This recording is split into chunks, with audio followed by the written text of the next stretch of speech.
Je vous propose donc de faire la lecture de Daniel chapitre 2, versets 24 à 45, la lecture donc d'un peu plus d'une vingtaine de versets, qui nous retrace une des visions particulières du prophète Daniel, celui de cette vision de la statue du roi Nebuchadnezzar.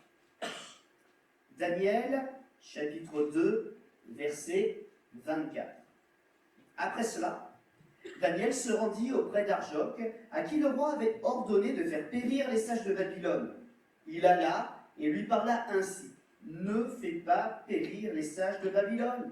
Conduis-moi devant le roi, et je donnerai au roi l'explication. L'explication donc d'un songe qu'il avait fait, et dont personne ne pouvait donner l'interprétation. Arjoc conduisit promptement Daniel devant le roi, et lui parla ainsi: j'ai trouvé parmi les captifs de Juda un homme qui donnera l'explication au roi. Le roi a pris la parole et dit à Daniel, qu'on nommait aussi Belshazzar: es-tu capable de me faire connaître le songe que j'ai eu et son explication? Daniel répondit en présence du roi et dit: ce que le roi demande est un secret que les sages, les astrologues, les magiciens et les devins ne sont pas capables de révéler au roi. Mais il y a dans les cieux un Dieu qui révèle les secrets et qui a fait connaître au roi Nebuchadnezzar ce qui arrivera dans la suite des temps. Voici ton songe et les visions que tu as eues sur ta couche. Sur ta couche, ô roi, il t'est monté des pensées touchant ce qui sera après ce temps-ci. Et celui qui révèle les secrets t'a fait connaître ce qui arrivera. Si ce secret m'a été révélé, ce n'est point qu'il y ait en moi une sagesse supérieure à celle de tous les vivants, mais c'est afin que l'explication soit donnée au roi et que tu connaisses les pensées de ton cœur. Ô roi, tu regardais et tu voyais une grande statue. Cette statue était immense et d'une splendeur extraordinaire. Elle était debout devant toi et son aspect était terrible. La tête de cette statue était d'or pur, sa poitrine et ses bras étaient d'argent, son ventre et ses cuisses étaient d'airain, ses jambes de fer, ses pieds en partie de fer et en partie d'argile. Tu regardais, lorsqu'une pierre se détacha sans le secours d'aucune main, frappa les pieds de fer et d'argile de la statue et les mit en pièces. Alors, le fer, l'argile, l'airain, l'argent et l'or furent brisés ensemble et devinrent comme de la balle qui s'échappe sur une aire en été. Le vent les emporta et nulle trace n'en fut retrouvée. Mais la pierre qui avait frappé la statue devint une grande montagne et remplit toute la terre. Voici le songe. Nous en donnerons l'explication devant le roi. Ô roi, tu es le roi des rois, car le Dieu des cieux t'a donné l'empire, la puissance, la force et la gloire. Il a remis entre tes mains, en quelques lieux qu'ils habitent, les enfants des hommes, les bêtes des champs, les oiseaux du ciel, et il t'a fait dominer sur eux tous. C'est toi qui es la tête d'or. Verset 39, après toi, il s'élèvera un autre royaume, moindre que le tien, puis un troisième royaume qui sera d'airain et qui dominera sur toute la terre. Il y aura un quatrième royaume, fort comme du fer, de même que le fer brise et rompt tout, il brisera et rompra tout, comme le fer qui met tout en pièces. Et comme tu as vu les pieds et les orteils en partie d'argile de potier et en partie de fer, ce royaume sera divisé. Mais il y aura en lui quelque chose de la force du fer, parce que tu as vu le fer mêlé avec l'argile. Et comme les doigts des pieds étaient en partie de fer et en partie d'argile, ce royaume sera en partie fort et en partie fragile. Tu as vu le fer mêlé avec l'argile, parce qu'ils se mêleront par des alliances humaines, mais ils ne seront point unis l'un à l'autre, de même que le fer ne scelle point avec l'argile. Dans le temps de ces rois, le Dieu des cieux suscitera un royaume qui ne sera jamais détruit, et qui ne passera point sous la domination d'un autre peuple. Il brisera, il détruira tous ces royaumes-là, et lui-même subsistera éternellement. C'est ce qu'indique la pierre que tu as vue se détacher de la montagne sans le secours d'aucune main, et qui a brisé le fer, l'airain, l'argile, l'argent et l'or. Le grand Dieu a fait connaître au roi ce qui doit arriver après cela. Le songe est véritable et son explication est certaine. Amen. L'eschatologie, donc, est très bien illustrée par cette vision qui nous a été donnée.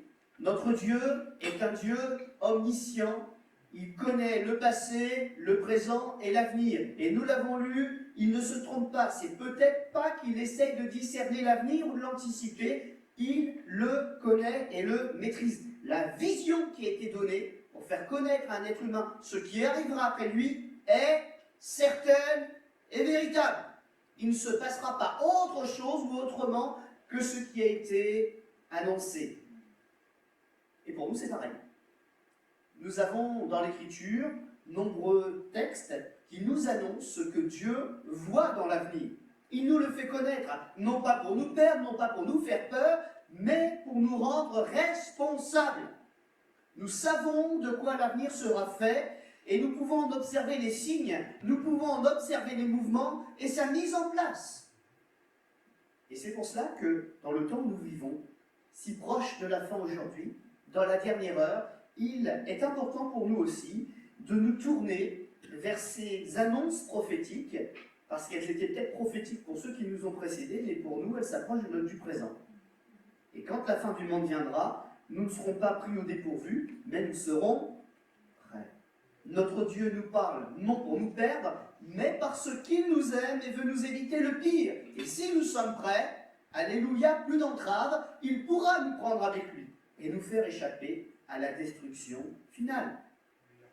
L'eschatologie, donc, comme nous disions tout à l'heure en introduction, eh bien, dans le contexte biblique, c'est l'étude des textes, l'observation des événements, reconnaître les signes annoncés, décoder peut-être aussi dans l'intégralité de la Bible les symboles afin de mieux comprendre ce que le Seigneur veut nous dire concernant la fin des temps et surtout la fin de l'humanité, parce que tout ce qui existe est aussi appelé à disparaître. C'est une réalité, mais Dieu nous y prépare et il nous a préparé un grand vaisseau, Jésus-Christ, pour nous emmener avec lui dans son éternité incorruptible, parfaite, remplie de félicité. Le contexte immédiat et prophétique du récit, c'est que Daniel, celui qui est au cœur de ce travail de Dieu sur le cœur de ce roi et de cette nation, était un jeune homme qui a été déraciné de son pays, Israël, par les Babyloniens. Le peuple de Dieu connaissait l'alliance passée avec son Dieu, on l'appelle l'ancienne alliance.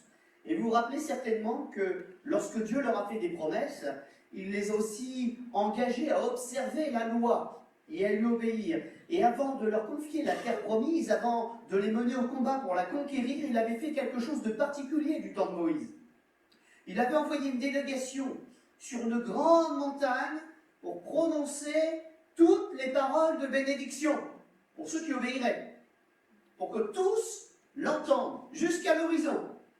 Et puis il avait fait monter une deuxième délégation sur une autre montagne en face, comme pour lui répondre, pour que toute la terre entende les malédictions qui accompagneraient ceux qui trahiraient l'alliance. Et Israël, peuple parfois rigide, souvent rigide, oublieux, aura souvent mis Dieu entre parenthèses et violé la loi. Et vous savez, hein, Dieu pardonne, mais si on lui demande pardon, mais vient un moment aussi où il est obligé d'accomplir aussi les châtiments qu'il a annoncés. Il ne fait pas que bénir, mais il redresse et il corrige. Et l'une des punitions s'est accomplie. Ils ont été envoyés captifs, loin de leur terre promise.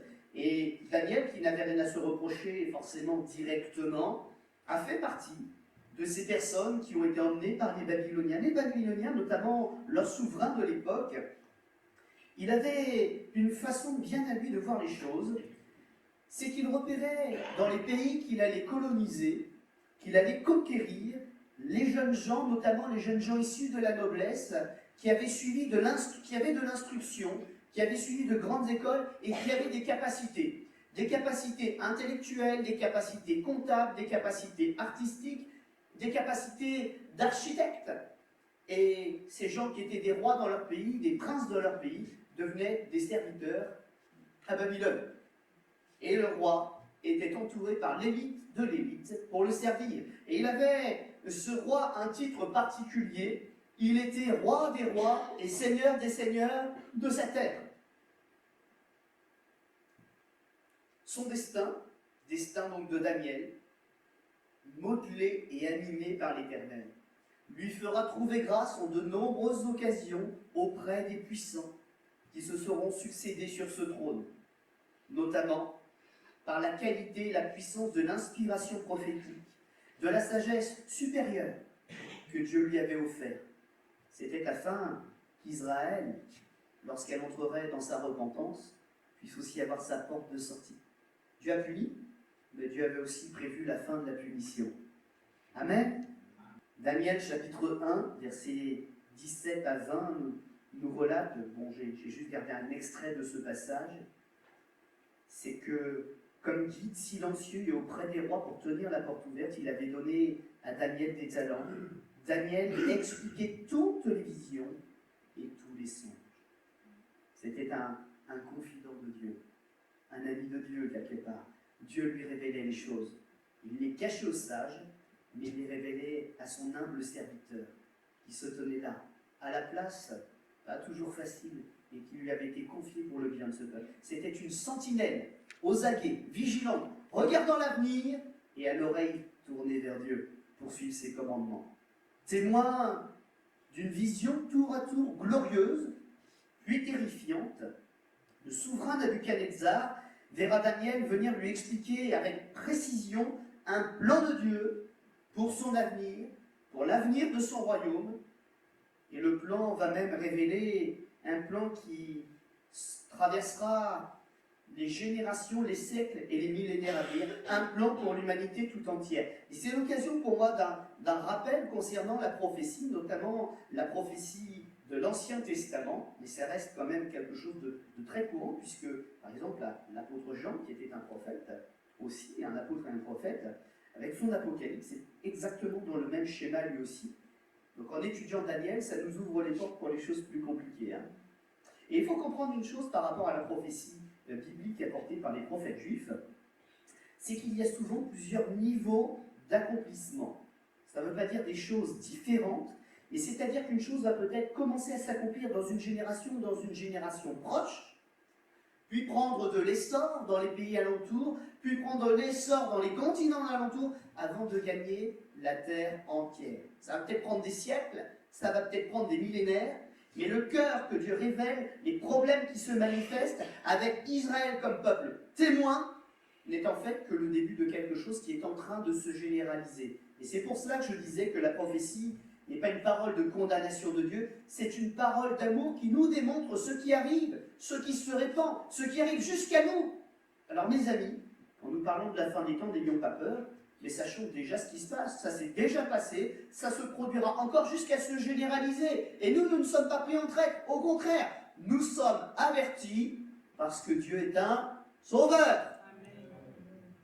Alors oui, cette statue illustre aussi très bien ce principe-là.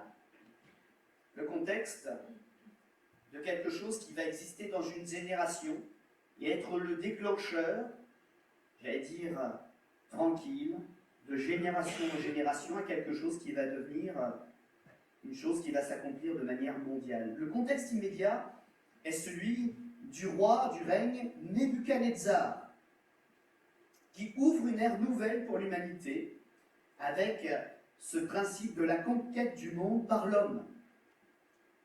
Le contexte mondial, final, est celui de la ruine de l'humanité, incapable d'empêcher les divisions, les guerres, les appauvrissements et finalement l'échec avec fracas. L'homme construit et quand il disparaît, tout s'écroule. Et plus nous avançons, plus cette démonstration nous est faite. Nous avons le potentiel, mais notre cœur est tortureux et il utilise mal tous les dons que nous avons et la fin sera la même, la destruction soudaine avec fracas.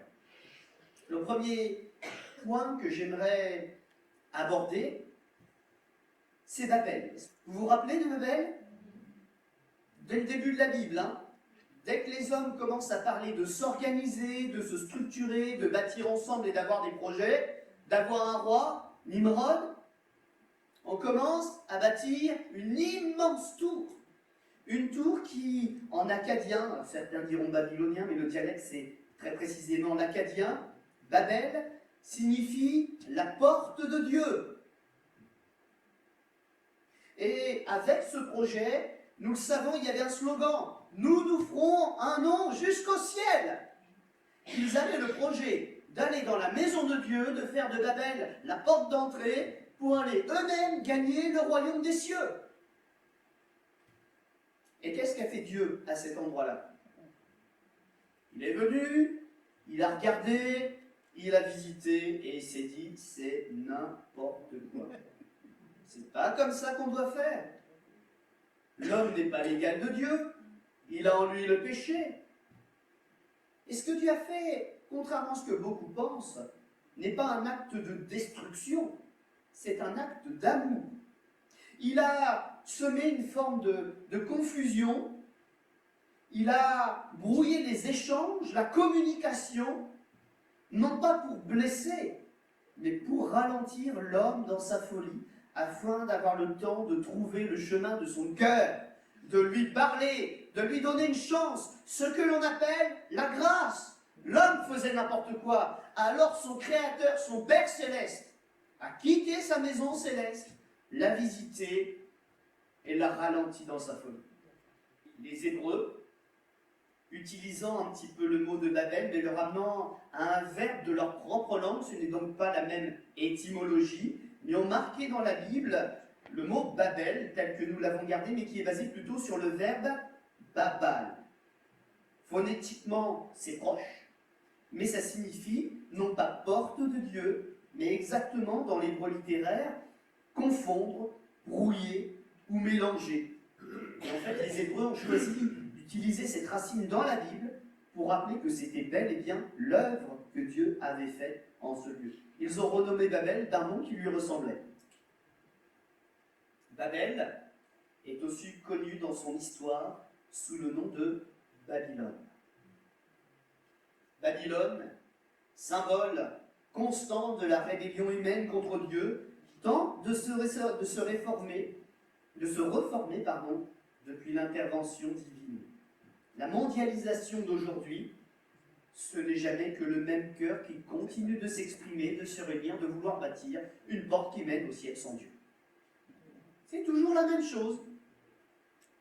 L'histoire forgée par les hommes, contre Dieu, sans Dieu, cherche à reprendre son cours, et la Bible nous dit qu'à la fin des temps, elle y arrivera.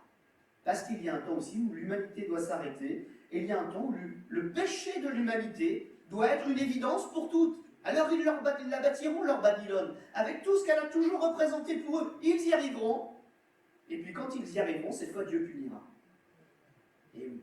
Parce qu'il y a un temps pour pardonner, il y a un temps pour faire grâce, il y a un temps pour corriger, il y a un temps pour laisser du temps, mais il y a aussi un temps pour dire ton cœur n'a pas changé, maintenant il faut être puni. Et ceux qui n'auront pas cru, eh bien, vivront avec cette Babylone, et ils en seront coupables. Alors une ruine soudaine détruira cette ville, ses commerces, en une seule heure. Apocalypse chapitre 18, versets 2 à 14. Alors c'est bien beau de dire ça, mais je vous ai mis quelques éléments qui sont affichés donc, sur l'écran. Dans la Genèse, donc après le déluge, c'est ce que nous disions, la première Babel, avec Nimrod, Jean Ésaïe, dans Jérémie 51, dans Daniel, la fureur de Dieu continue de poursuivre cette nation et ceux qui participent à son projet.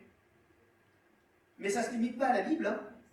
Le cœur de l'homme, il a continué d'être le même un peu partout sur la terre. Et si on regarde les traces de cette réalité, de cette histoire en dehors de la Bible, on a l'impression de dire la Bible. Vous ouvrez, excusez-moi l'expression, un bouquin d'histoire, vous verrez que les hommes continuent de courir après Babylone, de dire elle était magnifique, elle était extraordinaire, on aurait tellement aimé y être. C'est triste, hein? Et c'est vrai. Ça a attiré la curiosité de nombreuses personnes, de personnes qui étaient à la recherche de leur propre histoire pour comprendre ce que leurs ancêtres avaient subi.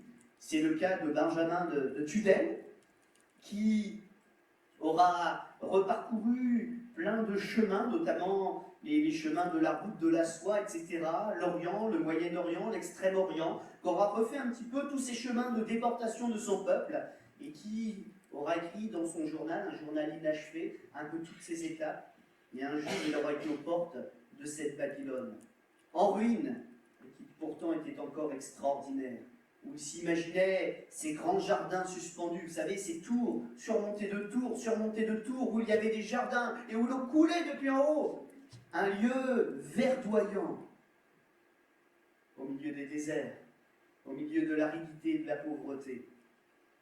Et lui, pour lequel Babylone était une ennemie, symbole d'oppression, a été quand même ému de ces choses. Contempler les restes de la gloire de Nebuchadnezzar. Donc quand on nous parle de cette statue en or et quand on nous dit que la tête en or c'était Nebuchadnezzar, c'est dire la magnificence de son royaume, ce premier grand royaume qui a marqué l'humanité. Au siècle des Lumières, bon il y a plein d'autres choses, j'ai fait des choix, hein. 18e siècle, elle refait parler d'elle. Au 19e siècle, décryptage de l'écriture cunéiforme, recherche archéologique, jusque dans l'actuel Irak, avec un désir peut-être d'exhumer le passé, de le faire revivre. On a étudié des textes qui étaient des textes, vous savez, présentés culturels, mais derrière, je crois qu'il y avait aussi un faux Dieu qui appelait des serviteurs à le rejoindre et à ressusciter son culte, le diable. L'imitateur de Dieu, qui lui-même a dressé sa propre ville et qui ne voulait pas qu'elle continue à être en ruine. Il voulait tout à nouveau attirer à lui les hommes et les détourner de Dieu.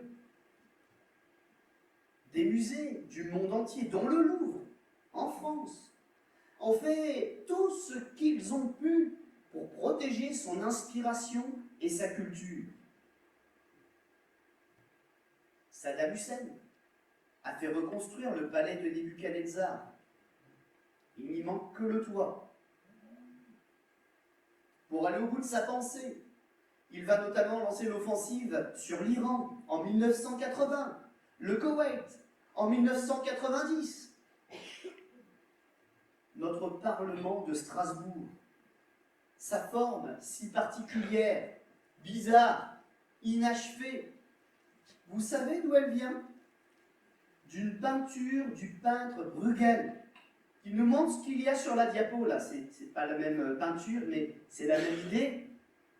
Une ziggourate, une tour de Babel en construction. Voilà d'où vient la forme particulière du Parlement que nous avons là-bas. Et puis, sans parler que de cela, j'aurais pu aussi rajouter un point ténébreux de notre histoire. Cette Seconde Guerre mondiale et ce qui est arrivé au musée de Berlin. Savez-vous ce qu'il y a au musée de Berlin? Le trône de Pergame, trône du diable. Vous savez ce qu'il y a dans la pièce adjacente? Les éléments du mur aux 100 et quelques démons. Pardonnez-moi, j'ai oublié le chiffre, je crois que c'est 107 ou quelque chose comme ça. La porte de l'enfer, qui a été rebâtie pierre par pierre, remontée pour qu'on puisse l'admirer, la franchir. Voilà cette réalité. Babel est toujours en construction. La vision de la statue, donc, que nous voyons ce soir, qui est la première partie, alors pas de la vision de la statue, hein, mais des visions de Daniel que nous avons pu choisir et que nous étudierons en deux, peut-être en trois parties. Et la clé de l'interprétation de cette vision, c'est de la prendre dans le bon sens, depuis la tête jusqu'aux pieds. Daniel nous a bien simplifié les choses parce qu'il a donné lui-même l'interprétation, mais on peut peut-être en préciser certains points pour les ramener à notre actualité et peut-être aussi à une meilleure compréhension. Vous savez, nous ne sommes pas des rois. Les rois avaient aussi toute une éducation, il y a des choses qu'ils comprenaient bien mieux que nous. Alors nous, il nous faut aussi peut-être certains éléments un peu politiques de regard pour comprendre ces choses. Non, on sera très simple, je vous rassure. Nous lirons donc successivement les versets 31 à 35. Le verset 31 nous rappelle la position qu'avait ce Nabuchodonosor, sa puissance, comme nous l'avons lu ensemble, la gloire, la puissance, tout ce qu'il avait, c'était le Dieu du ciel qui le lui avait donné. Et cette vision commence par un rappel que cette gloire, s'il peut y participer, ce n'est pas la sienne. Celui-là même qui lui a donné la vision, celui-là même qui lui en donne l'interprétation, c'est celui-là même qui lui a donné ce pouvoir, et il faut qu'il le découvre pour sauver son âme. Le verset 32 nous parle de cette tête en or, et de la poitrine des bras qui sont en argent. Le verset 33, les jambes en fer, les pieds qui sont dans un mélange un peu particulier, en fer et en partie en argile. Et puis enfin les versets 34 et 35 qui seront aussi la conclusion de cette étude pour ce soir. La statue se trouve enfin brisée. La tête en or, verset 32, représente plus exactement non pas simplement l'empire babylonien, mais l'empire néo-babylonien de Nebuchadnezzar. Nous la voyons située aux alentours de la fin du 7e siècle avant Jésus-Christ et pour le 6e siècle avant Jésus-Christ. Je vais donner donc quelques éléments d'interprétation là-dessus pour nous guider. Le premier, des trois axes principaux pour comprendre sa prophétie est le suivant. Le premier, c'est que l'axe que nous allons suivre, c'est celui de l'histoire. On va en dire que quelques mots. L'histoire et la place des empires qui vont prendre la suite de celui de Nebuchadnezzar. C'est le premier axe d'interprétation de cette vision. Le second, c'est celui de l'enseignement spirituel lié aux matériaux que découvre Nebuchadnezzar, matériaux utilisés pour bâtir ce monument et en lier les différentes parties. Et le troisième point qu'il ne faut pas oublier, c'est que nous parlons d'une prophétie biblique. Et que si nous parlons de prophétie biblique, on a au-delà de la statue, au-delà des empires, au-delà du plan, on doit y découvrir la présence de Dieu, de sa maîtrise du temps et des événements, mais aussi de la personne, de son Messie qu'il a envoyé pour sauver le monde. Ce n'est une véritable prophétie biblique que si Jésus est dans l'histoire, et ça, il ne faut jamais l'oublier, une vraie prophétie, elle est toujours dans les clous du Saint-Esprit et elle ramène tout au Seigneur de nos âmes. La tête en or, donc, les matériaux utilisés pour créer cette statue ne sont pas uniquement un acte artistique, pour mettre des couleurs ou des textures ou des matériaux, mais ils sont la représentation de quelque chose de concret. L'or représente la divinité, la gloire, la réussite, le prestige. Le sommet de cette statue représente, et Nebuchadnezzar le sait et s'en réjouit, son règne puissant et ayant atteint un niveau que l'humanité n'avait jusqu'alors jamais connu. Il est l'initiateur d'une nouvelle ère pour l'humanité. Cette tête, à l'effigie de son visage, c'est son prestige. Dans ce règne, les richesses ne manquent pas et tous les royaumes sont à son service. Le texte que nous avons lu dans la Bible tout à l'heure nous le confirme. C'est une période de l'histoire du royaume de Babylone qui est comprise donc entre la fin du 7e siècle et le 6e siècle avant Jésus-Christ. Et rapidement, après la mort de Nebuchadnezzar, ce souverain n'étant plus là, tout va commencer à se dégrader d'un coup. La poitrine et les bras en argent. Le royaume divisé va être repris par cet empire médo-perse, donc les Mèdes et les Perses, du 6e au 4e siècle avant Jésus-Christ. Et c'est à cette période de l'histoire que nous pouvons situer les textes qui nous parlent de ce titre Cyrus. Donc il n'y a pas qu'un seul Cyrus, mais il y en a un qui s'est un peu plus détaché des autres. Il y a un texte biblique qui commence par l'édit de Cyrus. Et que fait ce roi Cyrus ? eh bien, il sera un souverain compatissant, le premier en tout cas, et avisé, qui acceptera de libérer les travailleurs israélites pour qu'ils rentrent chez eux, chargés de tout le nécessaire pour reconstruire Jérusalem. Et je vous disais, il y a plusieurs niveaux d'accomplissement. Là, ils y sont tous les deux. Enfin, il y en a trois, mais on va comprendre le troisième après. On passe d'une tête à des bras. On passe de quelque chose qui est unique à deux choses qui sont pareilles mais indépendantes. Les Mèdes, les Perses, deux bras armés, deux puissances. L'image déjà donc donne cela. Puis nous avons un autre élément, c'est le matériau. Le matériau dont il est question, c'est l'argent. Est-ce que vous vous rappelez ce que signifie l'argent dans la Bible? C'est le symbole de quoi? Le symbole du rachat et du salut. Et effectivement, avec l'action de Cyrus, pour Israël, eh bien, ce sera l'occasion, pour ceux qui le veulent, de retourner dans cette terre promise, avec tout ce qu'il faut pour reconstruire.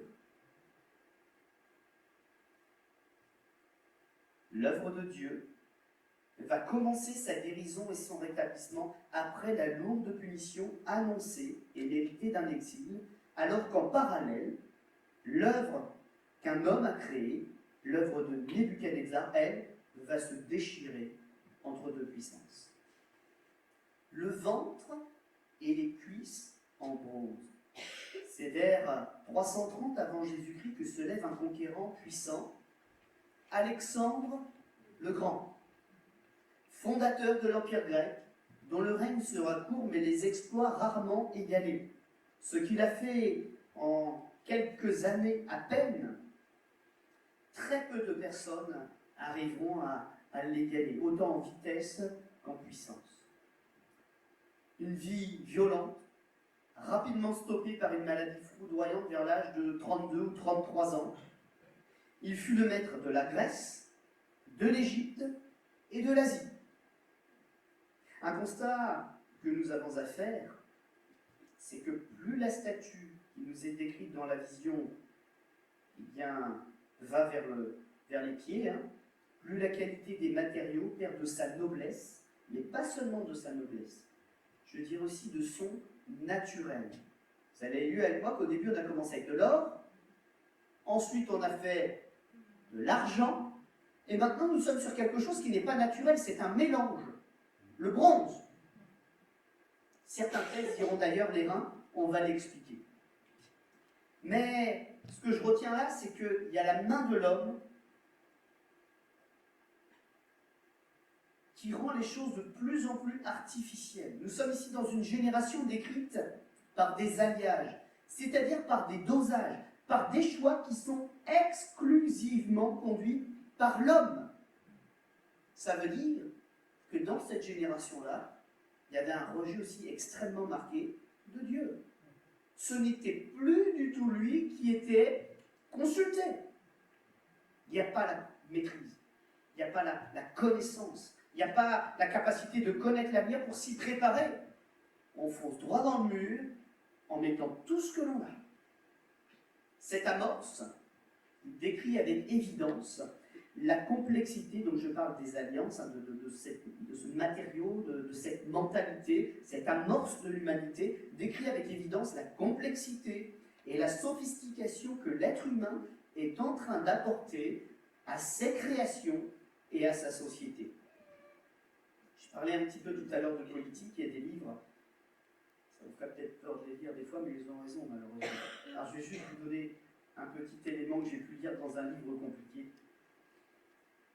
Cette complexité va s'avérer à chaque fois dans l'histoire de l'humanité rapidement impossible à gérer. Quand on est trop compliqué, quand on se repose trop sur ce qu'on veut maîtriser en tant qu'humain, on arrive à un cap de notre civilisation, à un tournant qui est un tournant fatidique, celui de sa ruine. La complexification d'une civilisation, son administration qui se densifie à outrance, sa population qui devient une surpopulation, c'est-à-dire qui échappe à tout bon sens, pour tout savoir, pour tout contrôler, pour tout imposer. Sa morale qui, en même temps qu'elle fait cela, disparaît complètement pour tout légaliser et rendre tout le monde d'accord en disant bah, tu veux faire ça, fais ça, mais obéis au reste. Une morale qui disparaît pour prétendre ouvrir de nouveaux horizons, notamment des nouvelles technologies qui étaient éthiquement pas très correctes, mais là on dit bon bah maintenant il faut y aller parce qu'on a atteint un niveau, si on ne donne pas une occupation aux gens, si on ne les laisse pas faire certaines choses, on n'avancera plus, ils ne nous écouteront plus. Et aujourd'hui on dit ça, hein. Eugénisme. Quand on choisit son bébé sur commande, la couleur des yeux, la forme du visage et toutes les options. Nous en France on dit non, pas bien, pas bien, pas bien. Vous savez qu'on n'est pas le seul pays au monde, hein. Certains pays disent ouais c'est super bien, nous on a déjà commencé. Tout cela, tous ces signes, ces recommencements, parce que toutes les civilisations ont un jour trouvé ce point d'orgue et s'y sont cassés les dents, annoncent inlassablement que la fin de cette civilisation est proche. Alors je vous pose une question. Quand cette civilisation a un code mondial, si ça s'arrête, qu'est-ce qui reste? Bah, pas grand-chose. Et la Bible nous dit que cette fin se fera à Babylone, dans une ville qui se fera appeler Babylone, et que sa ruine se fera en une heure. On a un peu l'impression qu'il va y avoir une rupture de la technologie, que tout va s'arrêter d'un coup parce qu'on ne sait plus contrôler. On se repose beaucoup sur les ordinateurs. On se repose beaucoup sur cette puissance de l'électricité. Et si le centre du monde de cette époque-là s'arrête, tout s'arrêtera avec. Une ruine soudaine, comme l'humanité n'en a jamais connue, et elle n'en connaîtra pas d'autre parce que ce sera la dernière fois. La fois de trop, le coup d'orgueil. Les jambes en fer et les pieds en fer et en argile. Le fer, et le prophète a beaucoup insisté dessus, annonce la guerre, annonce la technologie puissante, forte, supérieure aux autres, et l'industrie. Voilà ce que représente le fer. Cela correspond à cette époque d'environ 67, non pas après, mais avant Jésus-Christ, où l'Empire romain, qui commençait à bien se former, se développer, s'équiper, est parti se répandre sur tout le monde connu de l'époque. Et nous avons là un empire, comme l'humanité n'en avait jamais connu avant sur la Terre. Il a gagné et conquis tout le monde connu de l'époque, et ce qu'il n'a pas conquis, il a fait des alliances tellement puissantes que de toute façon, ils étaient amis et avançaient au même rythme. Cet empire va camper pendant longtemps sur le monde, avec des jambes puissantes, en fer. Néanmoins, il va être destiné à s'écrouler quand même. Parce qu'à la base de ces deux colonnes puissantes, vous avez vu ce qu'il y a? Des pieds. Et qui sont faits comment ces pieds? Dans un reste de métal avec un mélange d'argile. Les jambes avaient beau être en fer, hein, à force de faire des alliances et puis des petits arrangements, ça s'est tellement fragilisé que ça ne ressemblait plus à rien. C'était des pieds en argile prêts à tout faire s'écrouler. Incompatibilité et construction aberrante à l'arrivée. Je crois que notre monde, il en est un peu là. On est dans les choses aberrantes. Hein. Est-ce que vous avez vraiment l'impression qu'on aide les gens qui ont besoin d'être aidés? Ils sont rendus plus riches que ceux qui travaillent des fois. C'est fou. Le problème des puissants, c'est qu'ils refusent de céder la place et se détruisent entre eux, écrasant le monde et l'entraînant à la division. Jambe droite, jambe gauche, Orient, Occident, Rome, Constantinople. Le Vatican d'un côté, et puis de l'autre, enfin avec l'Église catholique, la puissance romaine, et puis de l'autre, cette puissance de l'Est, qui se retrouve aussi à un niveau religieux avec l'Église orthodoxe. Les deux colonnes qui se sont séparées politiquement et religieusement. Et puis au bout de tout cela, les petites alliances, les petites délégations des uns et des autres. Ils ont formé plein de petites alliances pour continuer de subsister. Ce sont ces petits orteils dont il nous est fait question. Des petits rois, des petits pays là, qui font des alliances entre eux, des petites alliances, mais des alliances fragiles qui ne tiendront pas, qui ne tiendront jamais. Peut-être même d'ailleurs que dans l'image, on pourrait peut-être dire aussi que c'est pas simplement 5 et 5, c'est peut-être les 10, c'est peut-être l'Europe même, ou des choses similaires, qui essayent de garder le pouvoir, mais en restant avec leur identité propre, ne sachant pas se réunir. C'est peut-être cela. Je n'irai pas si loin que ça dans l'interprétation, mais dans ce qu'on vit, on voit ça quand même. Plein de petits pays qui veulent garder leur indépendance, mais qui veulent garder une certaine puissance alors qu'ils essayent de s'entendre. Et ça ne mène où? Ça ne mène nulle part. Des alliances représentées ici par des mélanges improbables, mal calculés, sans maîtrise. Et je note ceci parce que l'histoire n'est pas terminée. Un tout petit rien, sorti de nulle part, pourrait à ce point-là de la statue tout détruire sans retour en arrière. Après avoir vu les pieds de cette statue, la Bible nous dit il y a un petit quelque chose sorti de nulle part qu'on n'attendait pas, là, un petit caillou de rien du tout, là, paf, il a touché la statue et tout s'est écroulé. Et cette petite pierre est devenue une grande montagne. Et un empire qui a cohabité avec tous ces empires-là, en tout cas le dernier, jusqu'à le côtoyer tous les jours, sauf que cet empire-là n'aura jamais été détruit, parce qu'il a été créé par le grand Dieu des cieux lui-même. Et cette pierre, ce troisième élément d'interprétation de cette prophétie, nous le savons, c'est qui? C'est Jésus-Christ.